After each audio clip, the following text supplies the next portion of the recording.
ঠিক এই মুহূর্তে আমি দাঁড়িয়ে আছি মিশরের দ্বিতীয় বৃহত্তম মসজিদ হাকিম বি-আমরিল্লাহর সামনে। এই মসজিদটির নির্মাণ কাজ শুরু হয় 990 খ্রিস্টাব্দে। আজকের এই ভিডিওতে এই মসজিদ সম্পর্কে আমরা বিস্তারিত জানার চেষ্টা করব। আপনি আমাদের সঙ্গী হন।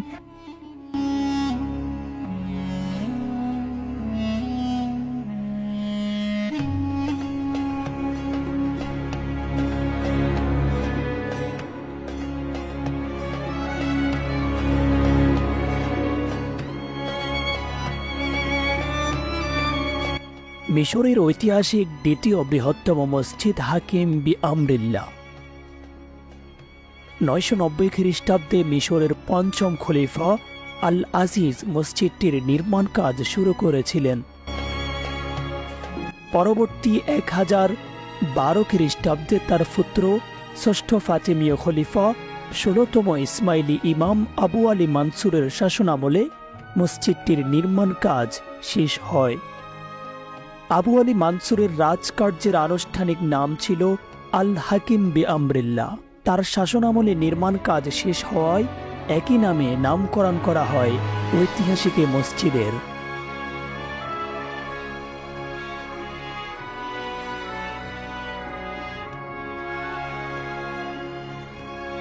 আটশো বছরের পুরাতন ঐতিহাসিক হাকিম বি-আমরিল্লাহর যে মাঠ আছে, আমি কিন্তু সেই মাঠে এখন দাঁড়িয়ে আছি। আমার পিছনে যেটি দেখতে পাচ্ছেন, এটি হলো মসজিদের একেবারে মধ্যবর্তী স্থানের একটি কূপ।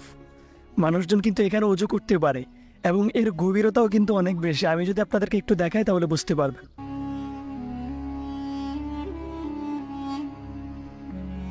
ঠিক আমার পেছনে যে মিনারটি দেখতে পাচ্ছেন, এই মিনারের উচ্চতা হলো 33.7 মিটার।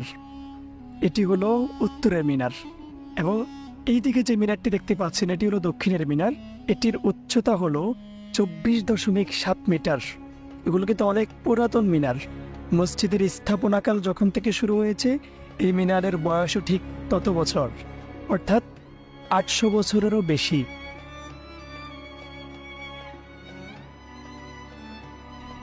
এটি হাকিম বি-আমরিল্লাহর মধ্যবর্তী স্থানের প্রশস্ত মাঠ।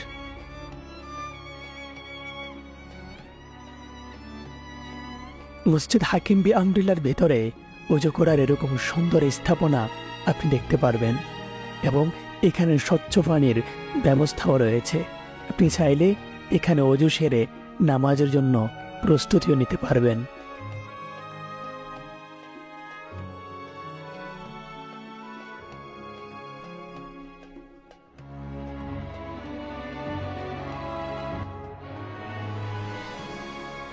চলুন এবার একসাথে দেখা যাক হাকিম বি-আমরিল্লাহর ভেতরের অংশ, যেখানে প্রতিনিয়ত হাজারো মানুষ তার রবের কুদরতি পায়ে সিজদা করে।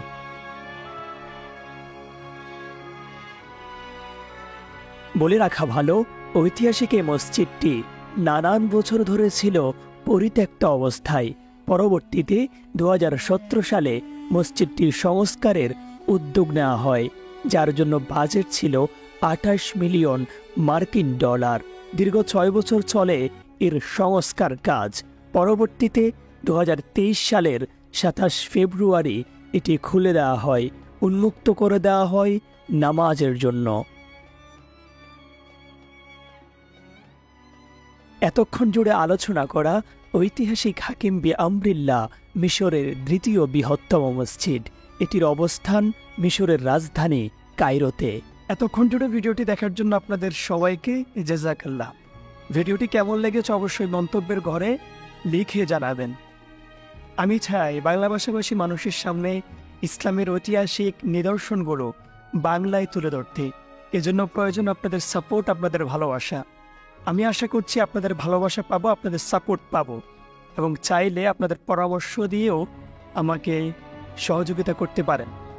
আপনি যদি আমাদের এই চ্যানেল এবং ফেসবুক পেজে নতুন হয়ে থাকেন, অবশ্যই আমাদের নিয়মিত সঙ্গী হবেন। আশা করছি পরবর্তীতেও আপনাকে সাথে পাবো। ধন্যবাদ।